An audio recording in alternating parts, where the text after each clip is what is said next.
2022, we all saw our fair share of accidents that crippled workers, their ability to have jobs, strong impacts to supply, food, and possible insecurities and other fears of shortages.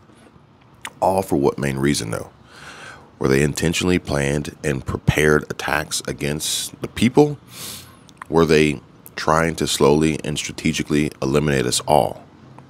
Well, now, as we are entering the last leg of the first quarter of 2023, we see even more attacks that only make me wonder what the main focus or agenda is now. I have a possible theory that I want to share with you all. So if you would, please hear me out and comment afterwards and tell me what you think, because honestly, I would really like to know your thoughts on it all. So at this time, I am not going to attempt to peel back the layers of the onion that is Norfolk Southern, CSX, and pretty much all the major U.S. freight railway companies, including Union Pacific and BNSF, and their many railroad derailments and the long-lasting impacts to people, health, and sustaining life physically and financially as they leave tons upon tons and miles upon miles of destruction in their wake.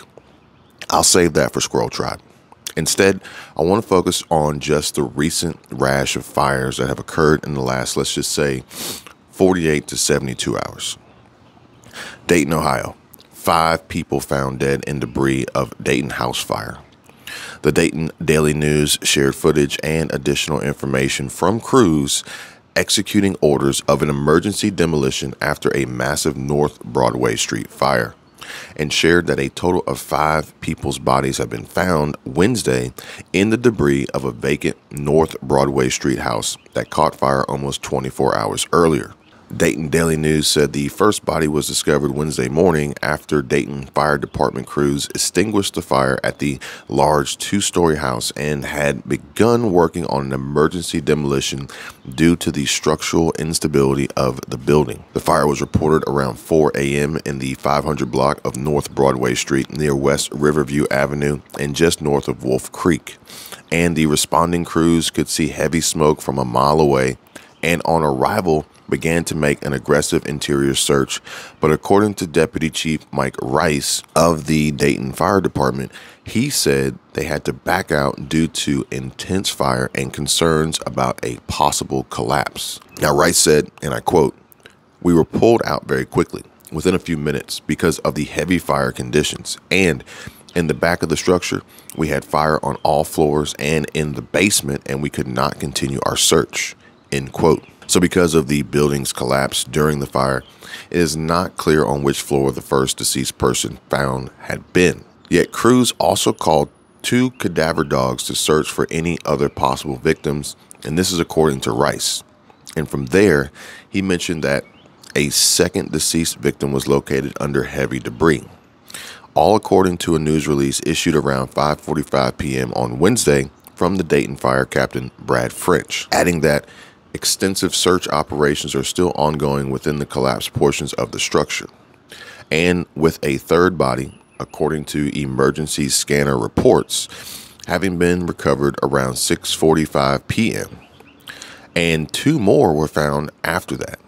And so the Montgomery County Coroner's Office later Wednesday night confirmed the morgue had received 5 deceased people from the North Broadway Street fire. A few hours after, it had been released that the fire department called the fire one of the most tragic fire incidents for loss of life in the history of the city of Dayton. And it is truly a sad and tragic event to have even witnessed the attempted rescue and recover post-aftermath.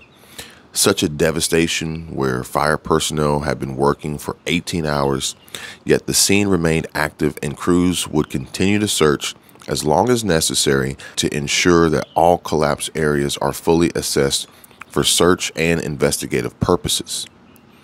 It's also very sad, folks. And while fighting the blaze and attempting search and rescue, one firefighter suffered a minor injury during operations and was evaluated at the scene. And an adjacent house also caught fire and was destroyed. Crews ordered an emergency demolition of that house as well. And a third house sustained damages too. Quite an ordeal, but Why? So, according to reports, the house where the bodies were found was vacant and had not had gas service since 2013. However, neighbors reported seeing people going in and out of the building on a regular basis. And the 5 whose bodies were pulled from the debris have not been identified yet at this time. Meanwhile, the coroner's office will work to determine their cause and manner of death, because it is not ruled out that it wasn't the fire or possible smoke inhalation that killed them. And the Dayton Police Department homicide detectives are also investigating the deaths as well.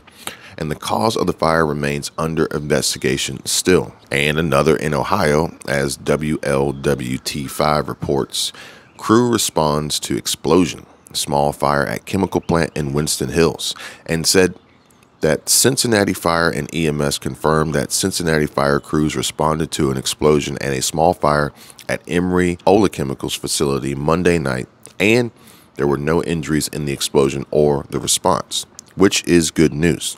And although officials said there was also a leak of nitrogen gas, that has been taken care of and is under control. And officials say there is no hazard outside the facility to surrounding businesses and residents. But that is pretty much more than likely a standard first response and soundbite moving forward since the East Palestine and Mike DeWine debacle. Now, I mean, folks, it almost seems like Ohio just isn't safe at all anymore. And the city of Cincinnati also tweeted about the incident Monday evening, saying, "All clear. Cincinnati Fire Department, FD, responded to SD Avenue in Winston Hills for an explosion and small fire. No hazard outside of the facility." Yet, people who live and work in the area around the chemical plant say they heard a loud boom that was powerful enough to shake their buildings and homes. And the building, although located in the South Bernard jurisdiction, had several other fire departments whom also responded. And meanwhile, in Michigan, the Detroit News reports probe begins into fire at Old Club on Harstons Island that destroyed homes, after what has been described as an unfortunate setback and heartbreaking. So, just to give you a little bit of a background, Harstons Island has about 1,000 or more residents and is located about 54 miles northeast of Detroit. And it can only be accessed by boat and the Champion Auto Ferry. And as of yesterday, March 8th, 2023, authorities are investigating what sparked a blaze Wednesday on Harstons Island on Lake St. Clair that destroyed at least 6 homes at the historic resort and yacht club, Old Club. Here, folks, take a look as you can see firefighters attempting to extinguish the blaze. 6 homes in the 9900 block of South Channel Drive were ruined, while 2 other homes had extensive damage. The homes are primarily vacation residences used in the summer, and no one was residing there at the time, according to what the Old Club general manager said on Wednesday. And no injuries were reported and no estimate of damages had been determined just yet, all according to authorities. And while the cause has not been determined, said Clay Township Fire Chief George Rose, whose crews responded along with multiple other agencies, quote, "We will be checking that tomorrow," end quote. The news report stated that according to St. Clair County's Emergency Management Division, calls about the fire came into 911 just before 1 p.m. on Wednesday, and that the fire broke out on the eastern shore of the island in a remote area where people access their homes by boat only. Mark White, St. Clair County's Emergency Management Deputy Director, said, "It's really a tough spot where the homes are at." And White said several fireboats were dispatched to the waterfront to help get the fire under control.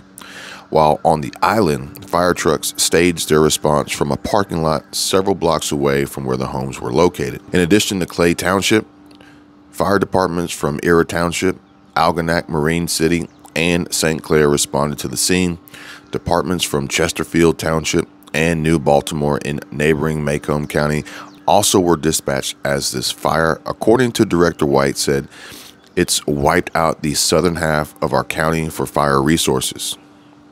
Devastating. And at around 6 p.m. Wednesday afternoon, the fire was brought under control and fully extinguished.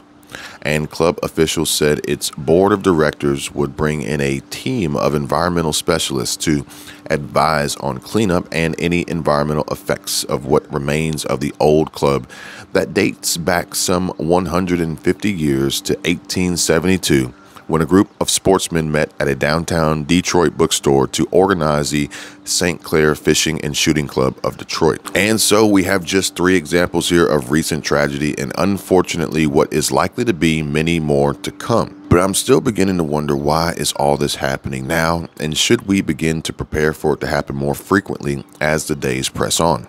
Inflation, recession, job loss, stress, anxiety, mental health issues. The list goes on and on. Homelessness, substance abuse, fear, panic, and seemingly no way out.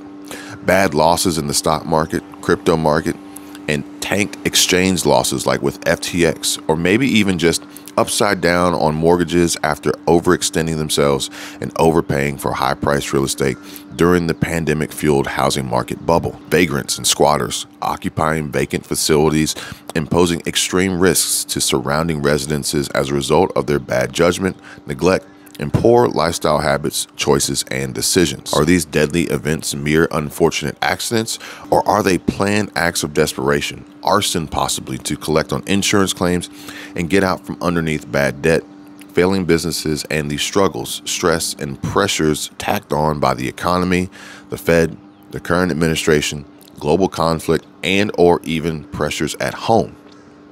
Talking high prices and job loss, forcing people hard on their luck and with little to no safety net, no plan nor strategy, and ultimately unprepared for the S that is currently hitting the fan, as the most intense struggle and looming disaster ahead isn't so much the possibility of a food shortage as MSM would have wanted you to believe last year, but in fact, it is actually the financial and economic shortage that I have been telling you guys about since I started this channel last February. Will your home or your neighbor's home or the home of a friend or loved one be the next one to be victimized as a result of a house fire, or intentionally set ablaze to collect on insurance money by a financially insecure and desperate person just hoping to skate by and avoid bankruptcy and or possibly keep a marriage intact, or just to get a few dollars from the claim to pour into their failing small business and buy some time, hoping the economy and consumer spending turns around and picks back up just so they can make rent and weekly payroll and get caught up on overdue and past due payments to their suppliers and vendors. No doubt, it is truly a scary thought, and this doesn't even begin to scratch the surface as to the level of catastrophic destruction we could expect to experience, see, read, and hear about in the future as the big companies and corporations look to do the same and attempt to free themselves of their own economic and financial hardships and struggles, all at the expense and cost of innocent American people.